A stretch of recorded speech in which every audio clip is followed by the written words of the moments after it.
The moment that changed everything didn't start with shouting, betrayal, or slammed doors. It started with applause. Real applause. That's the part people never expect when I tell this story. Before I go any further, do me a favor. If you enjoy real-life stories about relationships, pride, and consequences, hit subscribe, tap like, and leave a comment with your thoughts as you listen. I read them all, and trust me, this one only gets deeper. Now let me take you back. I was holding a cold beer in my hand when the clapping started. Not polite clapping, not awkward clapping. Full, enthusiastic applause that rolled through the living room like someone had just announced an engagement or a pregnancy. About 20 people packed into Jason and Lauren's house. Neighbors, co-workers, old friends. The kind of crowd where everyone knows just enough about everyone else to be dangerous. The applause wasn't for me. It was for my wife. Her name is Rachel. And she was smiling like she'd just won something. I remember thinking how strange that smile looked. Too wide, too confident. The kind of smile that doesn't ask for approval because it assumes it already has it. She was standing near the kitchen island, wine glass raised, cheeks flushed, eyes shining. Someone had turned the music down.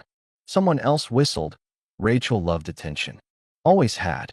She fed off it the way some people feed off sunlight. I'd spent years telling myself that was just her personality. That opposites attract. That I was the calm to her fire. That night, I learned there's a difference between fire and burning everything down. Since everyone's already looking at me, she said, laughing, I might as well say it. The room leaned in. I didn't. I felt something tighten in my chest. Not fear exactly. More like instinct. The kind you get right before a car swerves into your lane. We've decided to open our marriage. Applause, laughter. A couple of raised eyebrows. And then, silence. Because everyone slowly turned to look at me. I hadn't decided anything. Rachel didn't look at me when she said it. She didn't need to. In her mind, this was theater, and she was the star. She expected a reaction, embarrassment, confusion, maybe a nervous laugh. She expected me to play my role. I didn't move, I didn't speak, I just watched her face. Waiting for the moment she realized something was wrong. It didn't come. Instead, she took another sip of wine and added, Life's too short to be boring, right? More laughter. Someone said, Good for you. That's when I knew this wasn't a joke. This was a performance. And I was supposed to be the punchline. I'd spent months noticing little changes. Late nights, new phrases, casual comments about how other couples do things differently. But she'd never asked me, never sat me down, never looked me in the eye and said, This is what I want. She'd waited until there was an audience. I felt 20 sets of eyes on me. I could almost hear what they were thinking. Is he okay with this? Did he know? Is he about to lose it? Rachel finally turned toward me, eyebrows raised, daring me to contradict her. That was the moment the applause stopped. I set my beer down slowly. I didn't rush. I didn't fidget.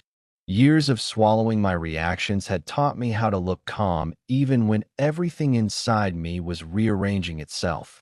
If that's what you want, I said evenly, then okay. Her smile twitched, just for a fraction of a second. Most people missed it. I didn't. The room reacted instantly.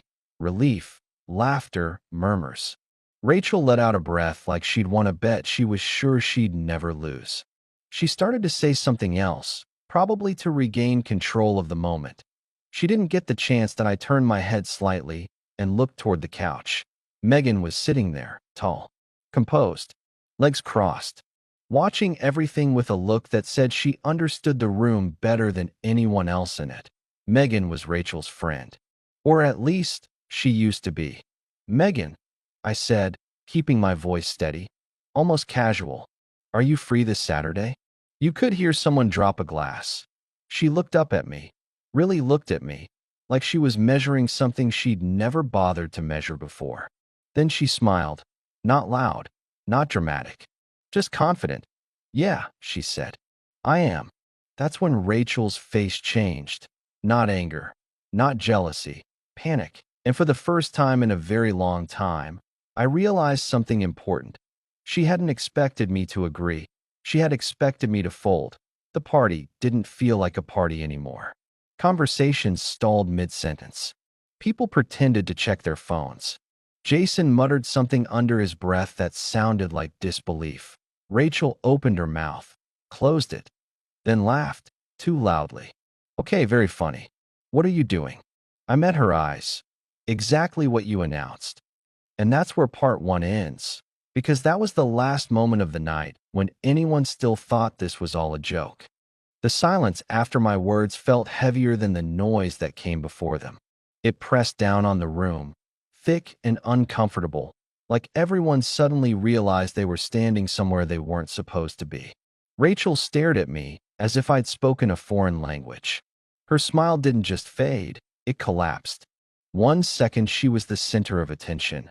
The next she looked like someone had yanked the floor out from under her. What are you talking about? She said, laughing again. But this time the laugh had edges. You're not serious. I didn't raise my voice. I didn't smirk. I didn't enjoy it. I just answered. You made an announcement. I'm respecting it. That's when the whispers started. Low, fast, messy. Someone cleared their throat. Someone else suddenly remembered they needed a refill. Jason stood near the speaker, hand hovering like he wasn't sure whether to turn the music back on or pretend the electricity had gone out. Megan stood up. That simple movement changed the energy in the room. She wasn't rushing, wasn't dramatic. She slipped her jacket off the back of the couch and folded it over her arm, calm as could be. When she spoke, her voice cut through everything. Saturday works for me, she said. There's a place downtown I've been meaning to try. Rachel finally found her voice. Wait, no, this isn't what I meant. Megan glanced at her, just briefly. No smile, no glare, just a look that said she'd already checked out emotionally. Then she turned back to me. Text me, she said. We'll figure out the details. And just like that, she walked past Rachel and toward the door. No apology. No explanation. The door closed behind her with a soft click that somehow sounded louder than the applause from earlier. Rachel looked around like she expected backup. Like someone would jump in and say, relax, this is all a misunderstanding. Nobody did. People suddenly became very interested in their drinks. Lauren pretended to rearrange plates that didn't need rearranging. Jason avoided eye contact completely. This isn't funny, Rachel snapped, her voice tight now, brittle. You're right, I said. It's not. Her eyes flashed. You embarrassed me. I couldn't help it. I laughed. Not loud, not cruel, just a short breath of disbelief. You announced our marriage was open in front of 20 people without talking to me first. That's different, she said quickly. How? She opened her mouth. Closed it. Tried again. I was just talking. I didn't think you'd do this. There it was, not I'm sorry. Not I crossed a line. Just shocked that I hadn't behaved the way she'd rehearsed in her head. Can we talk outside? She said finally. Lowering her voice, we stepped into the driveway. The night air was cool, sharp, sobering. The second we were out of sight, she grabbed my arm. What the hell was that? She hissed. You're actually going to go out with Megan? You announced we're in an open marriage, I said, gently pulling my arm back. So yes. I was joking, she said. It didn't sound like a joke. She paced, running her hands through her hair. You're being ridiculous. You know I didn't mean it like that. Then how did you mean it? I asked. Because from where I was standing, you told everyone our marriage rules had changed. I wanted to see how you'd react. The words slipped out before she could stop them. I stared at her. You wanted to test me. She froze. So this was a setup, I continued. You wanted me uncomfortable. You wanted me scrambling. Maybe apologizing. Maybe begging you to take it back. That's not. Save it, I said quietly. You've been pushing this idea for months. Dropping hints. Talking about how boring monogamy is. This wasn't random. Her eyes darted away. No denial came. Here's the thing, I said. You don't get to announce something like that and then rewrite it when you don't like the outcome. This is insane, she snapped. No, I said. What's insane is blindsiding your spouse in public and expecting him to smile through it. We went back inside. The party was already dying. People were making excuses, grabbing coats, thanking Jason and Lauren like they were fleeing a fire alarm. Jason caught my eye as I headed toward the door and gave me a small nod. I couldn't tell if it was respect or sympathy. Maybe both. I drove home alone. Rachel stayed behind. When I got home, the house was quiet in a way it hadn't been in months. I sat on the couch and stared at nothing, replaying the night over and over. My phone buzzed out a message from Megan. Just so you know, I meant what I said. Saturday sounds great. I stared at the screen for a long time. Then another message came in. And for what it's worth, you didn't do anything wrong. I exhaled slowly. For the first time that night, I realized something had shifted, and whatever it was, Rachel no longer controlled it. Rachel came home close to midnight. I heard her car before I heard the door, tires crunching against the gravel like an announcement she hadn't planned. I was still on the couch, TV on low, watching something I couldn't tell you a single detail about. My mind was elsewhere. It had been elsewhere all evening. She walked in slowly, dropped her purse on the counter, and stood there for a moment like she wasn't sure whether to advance or retreat. Her makeup was smudged, eyes red, confidence drained. The woman who'd commanded a room hours earlier now looked small, almost unfamiliar. "We need to talk," she said.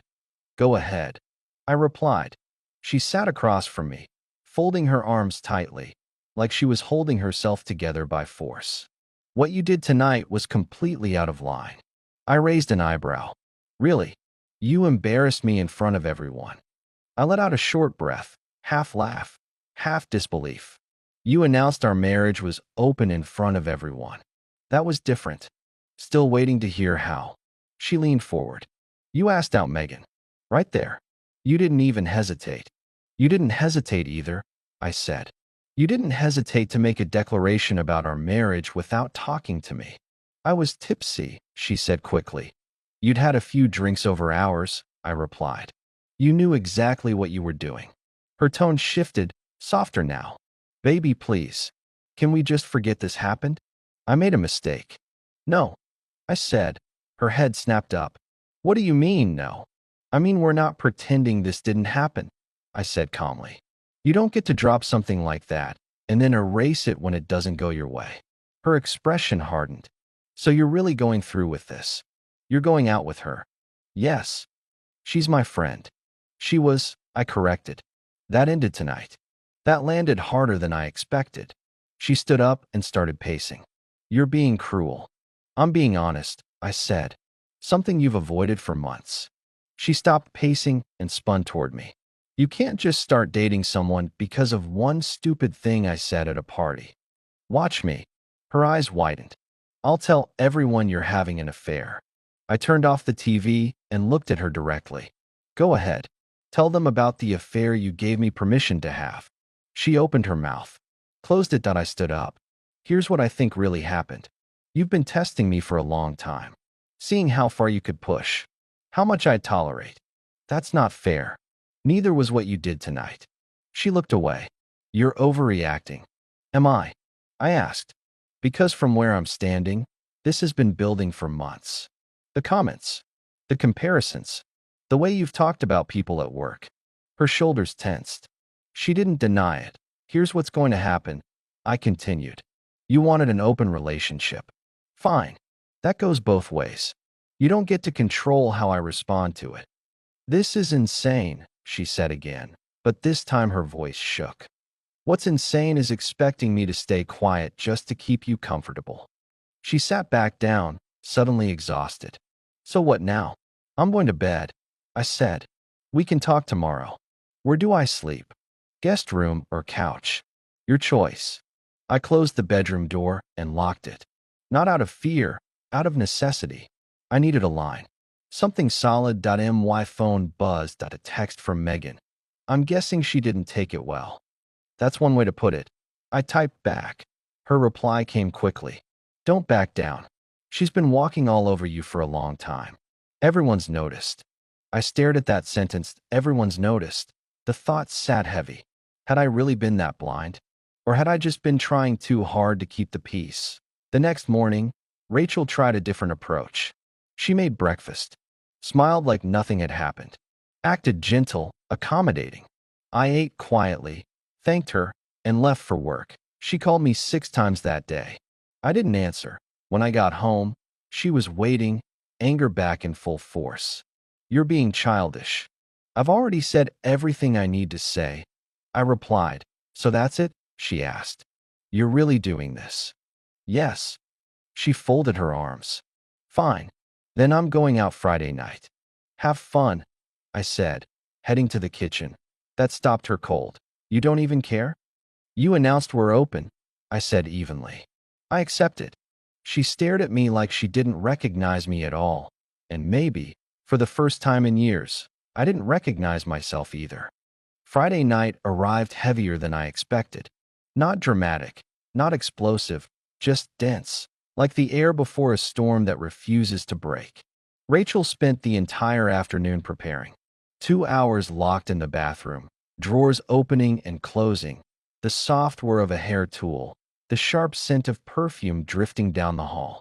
She came out dressed like she was heading to impress someone who mattered a great deal. She didn't look at me right away. "I'm leaving," she said finally. "Okay." That was it. No argument. No accusation. Just silence filling the space where noise used to live.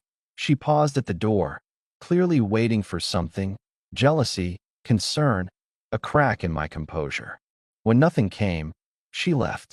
The door shut behind her, and the house felt strangely peaceful. I ordered pizza, watched a movie I'd already seen twice, and went to bed early. For the first time in months, my mind didn't race. She came home before midnight that I heard her crying in the guest room. Soft at first, then harder, like she was trying not to be heard. I lay there staring at the ceiling, feeling something I hadn't expected, distance. Not anger, not satisfaction.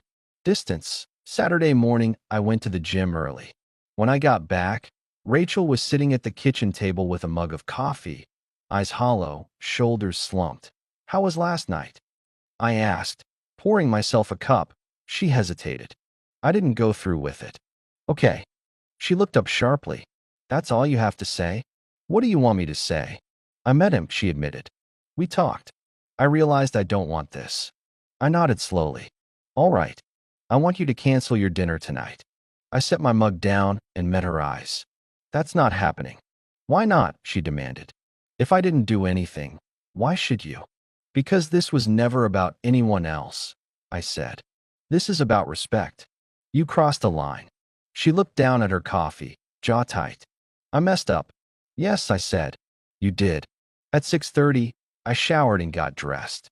I put on a shirt she'd always hated, said it made me look too confident.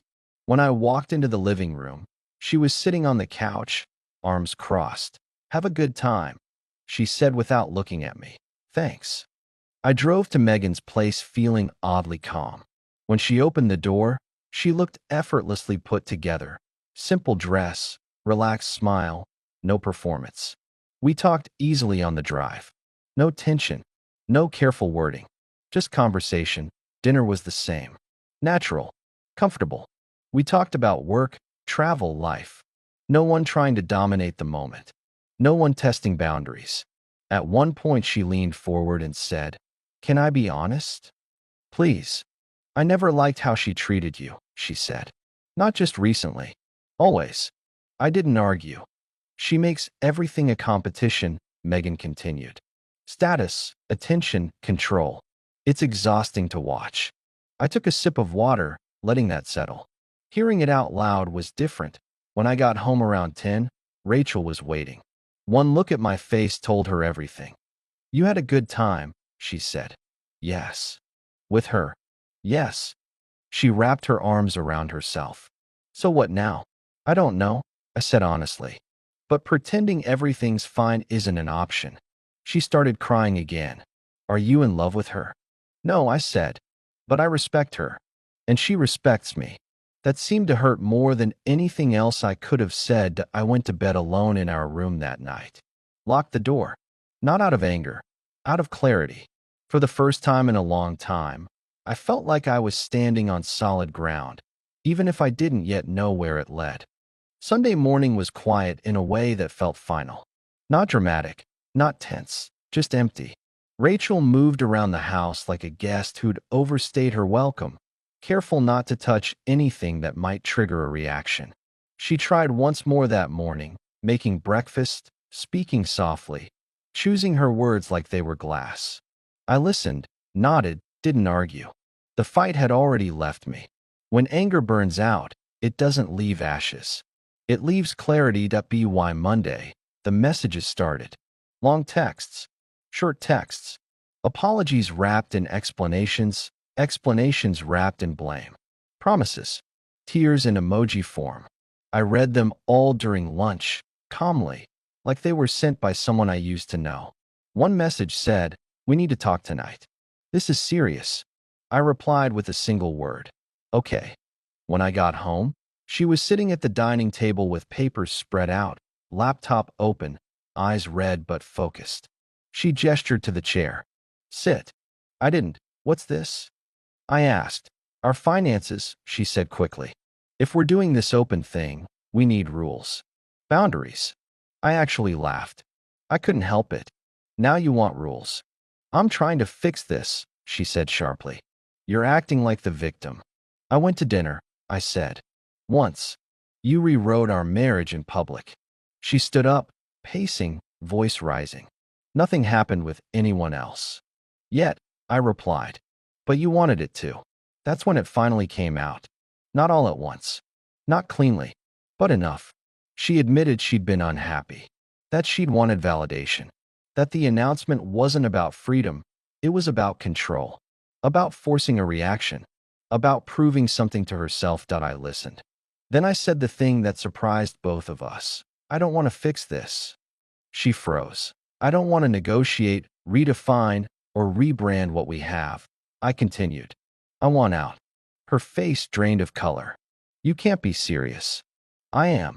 The next day, I sat in a quiet office across from a lawyer and explained everything. No kids. Mostly separate finances. A clean break. She nodded, took notes, spoke in calm, precise sentences. It felt strangely peaceful, like someone had finally turned down the volume. When Rachel found out, she unraveled. Accusations turned into begging, begging into anger, anger into silence.